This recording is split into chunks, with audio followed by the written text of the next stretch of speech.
Finopsis présente Timmy Absence. Bienvenue dans cette présentation de Timmy Absence. Nous voici sur son interface utilisateur. Cette interface est divisée en deux parties. La partie supérieure comprend un calendrier interactif qui permet de poser des jours de congé. La partie inférieure comprend différents compteurs. Ceux-ci indiquent les soldes de congés actualisés en temps réel. Cette partie vous permet d'estimer vos congés disponibles à une période donnée. L'icône de calendrier présente en haut à droite de l'écran permet d'accéder aux paramètres de personnalisation du calendrier. Vous pouvez par exemple décider d'afficher la légende correspondante aux couleurs du calendrier. Vous pouvez également afficher les périodes restreintes. Ces périodes sont définies selon la politique de votre entreprise. Il est également possible d'afficher une plage de temps plus large, offrant une visibilité sur 12 mois au lieu de 4. Enfin, il est possible d'afficher les zones de vacances dans le calendrier. Pour poser des congés, il suffit de cliquer sur le premier jour et le dernier jour de la période souhaitée. Cliquez sur « Continuer » et un nouvel élément apparaît.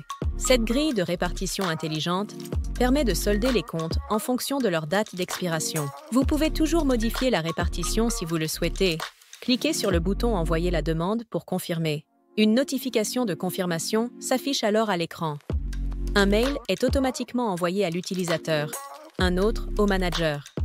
Sur la page d'accueil, nous trouvons le bouton « Politique de congé ». Celui-ci permet de consulter le détail de votre politique de congé. Dans notre exemple, si un collaborateur se marie, il a le droit de poser 4 jours ouvrés.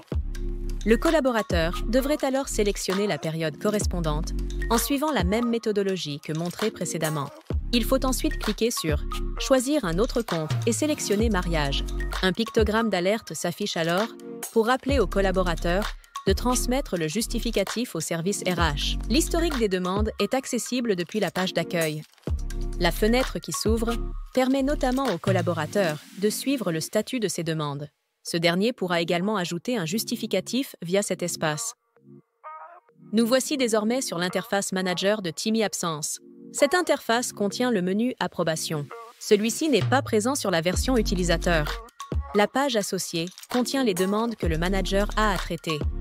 Celle-ci confère aussi la possibilité de déléguer le droit d'approbation à une personne tierce, notamment dans le cadre de l'absence du manager. Les demandes sont automatiquement triées par ordre d'urgence de traitement. Cliquer sur une demande d'absence vous donnera accès à diverses informations essentielles. Le manager peut, via cet onglet, accepter ou refuser la demande. Le refus d'une demande nécessite l'ajout d'un motif. Il est également possible d'envoyer un mail au collaborateur pour demander plus de renseignements.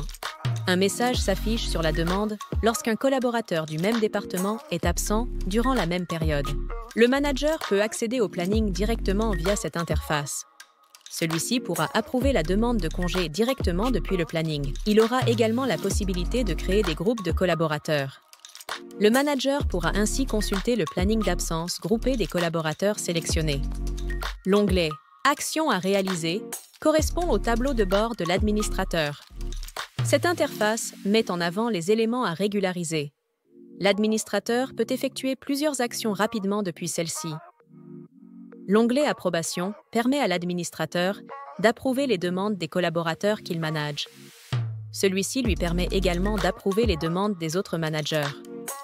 L'administrateur pourra, en sélectionnant le dernier jour du mois, consulter les absences à venir des managers.